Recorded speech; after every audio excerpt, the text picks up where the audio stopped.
أهلين وسهلين ومرحبتين بكم حبيباتي في فيديو جديد.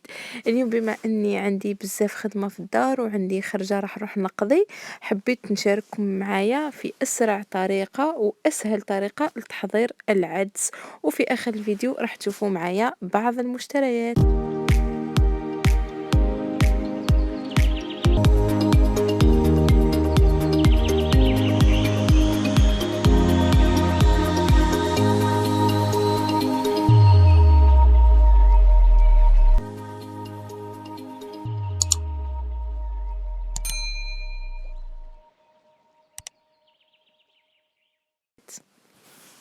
هنايا عندي الكمية تاع العدس اللي كنت نقعتها من قبل في الماء مدة 15 أو 20 دقيقة، راح نزيد لها غير الماء كيما راكم تشوفوا، ما زدت لها حتى اضافات، لا زيت لا والو، غير العدس راح نغطي عليه نخليه يغلي، وفي هذه الاثناء نروح نكمل الغدا تاعي. هنايا راح نغسل السلطه تاعي، وحتى لو نشري هذا النوع المغسول فاني نزيد نغسلها. وفيها بعد ما حطيت السلطه تغسل، رحت ندير شويه عصير البرتقال. اليوم تشهيت عصير البرتقال. بالنسبة لعصير البرتقال فأنا ما نزيد له حتى إضافات، فقط ندير عصير مركز، نعصر البرتقال وخلاص. كيما راكم تشوفوا اللون جاء أحمر رائع، والطعم صدقوني حلو، ما يحتاج حتى حلاوة حتى حاجة نزيدوها له. هنايا اللب ما نرميهش، نحي منه غير العلف ونزيد اللب للعصير. هنا كيما راكم تشوفوا العدس تاعي غلا، هنايا نزيد له ملح وراس الحانوت، ملعقة كبيرة تاع راس الحانوت اللي فيه الفلفل الأحمر، وملعقة كبيرة تاع الطماطم المصبرة، وشوية تاع الفلفل الكحل، وشوية تاع الكركم. أكيد أنا الكركم ديما يحضر. وهنايا للأسف خلاص لي الرند وخلاص لي وما عنديش فلفلة حارة، خسارة مي سباغراف. هنايا عندي بصلة كبيرة وزوج سنين تاع الثوم وزوز مكعبات تاع القزبر والمعدنوس اللي انا ديما نحضرها من قبل. خلاص هنايا بعد ما كملت الاضافات تاعي راح نغطي عليه ونخليه يطيب وحده وحده.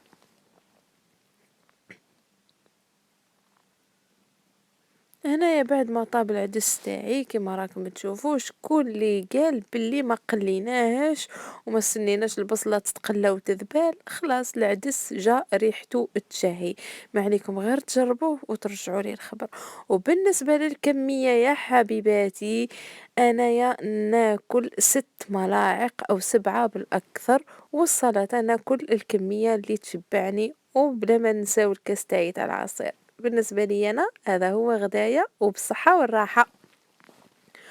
وهنا يا حبيباتي راح نبداو مع المشتريات. بالنسبة لي أنا هاد الكمية، هاد الحوايج اللي راكم تشوفوا فيهم هنايا هما المنتجات اللي نشريهم، وتقريبا ما نزيدش نعاود نشريهم في الشهر. من بعد يبقاو لي غير الخضرة والفاكهة والحليب وهذوك الحوايج اللي نشريهم تقريبا كل أسبوع. هنايا عندي لي كومبوت تاع البنات اللي ما نستعملهمش ديما، يعني في أغلبية الأحيان نديرهم في الدار. بالنسبة لهذا غير للخرجات ولا في أحيان وين ما عنديش الوقت، ونشري لهم بلا سكر مضاف. وأكيد حبيت نقولكم معلومة بالنسبة اللي ما يعرفهاش، كاين فرق كبير بين كي تشريو بلا سكر ولا بلا سكر مضاف. كي تلقاو الحاجة بلا سكر معناها أنهم زادوا لها المحليات الاصطناعية، محليات اصطناعية، أو وبالنسبة بلا سكر مضاف معناها إنه ما زادوا لها والو.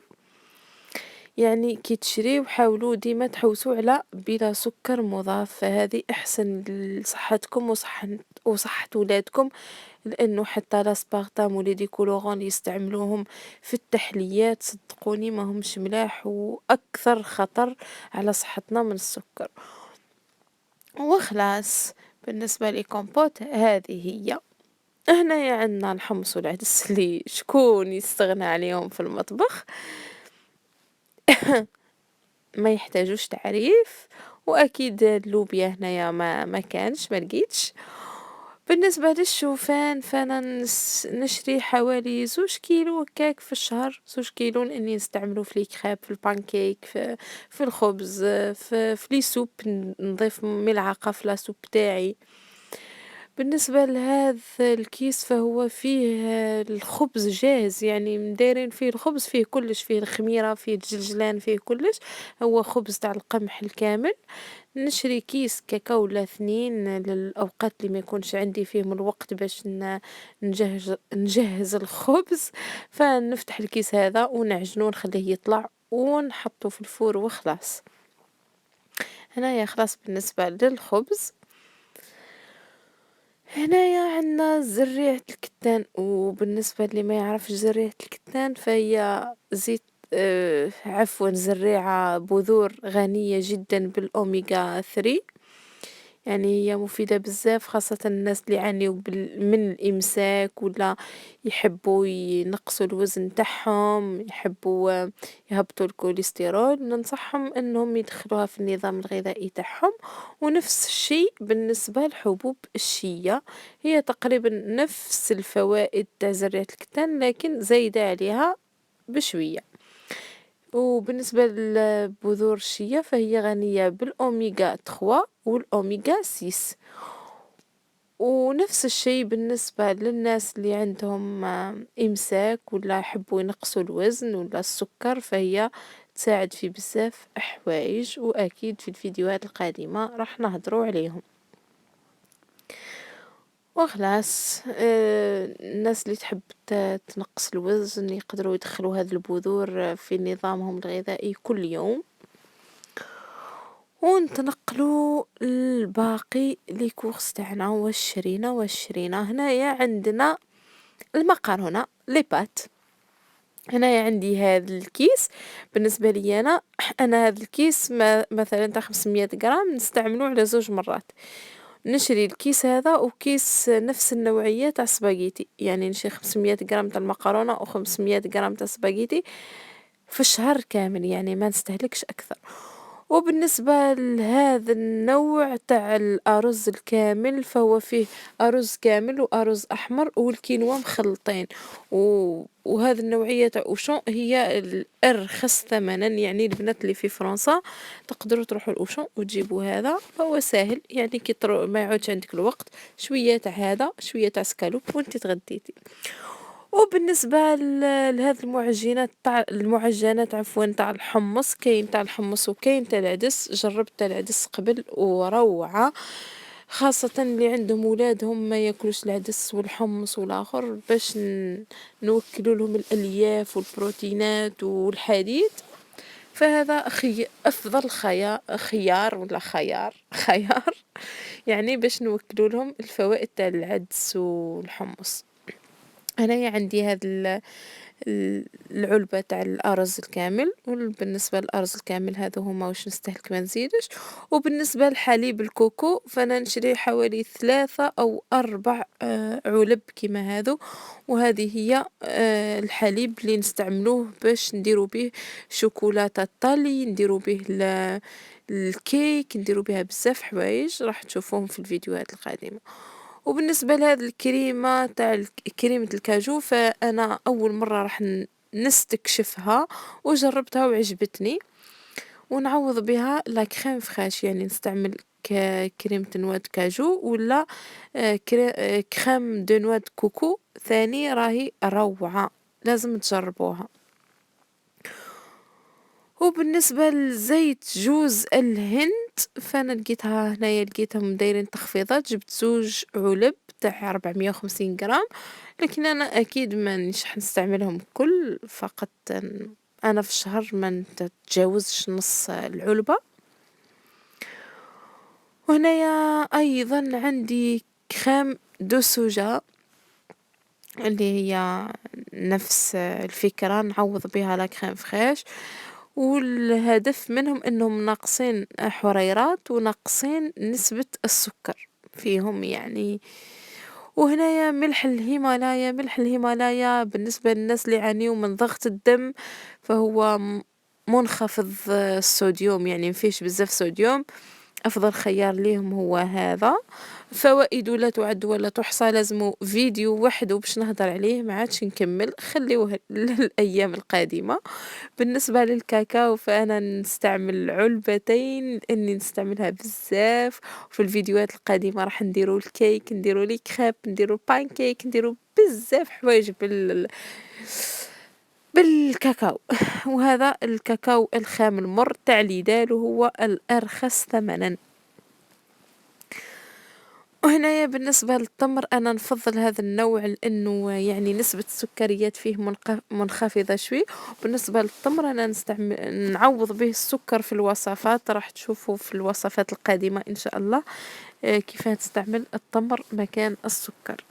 ونشري ثاني هذا النوعية تاع الأتراك، بالنسبة للناس اللي في فرنسا عند الأتراك تلقاو هذه النوعية مليحة بزاف.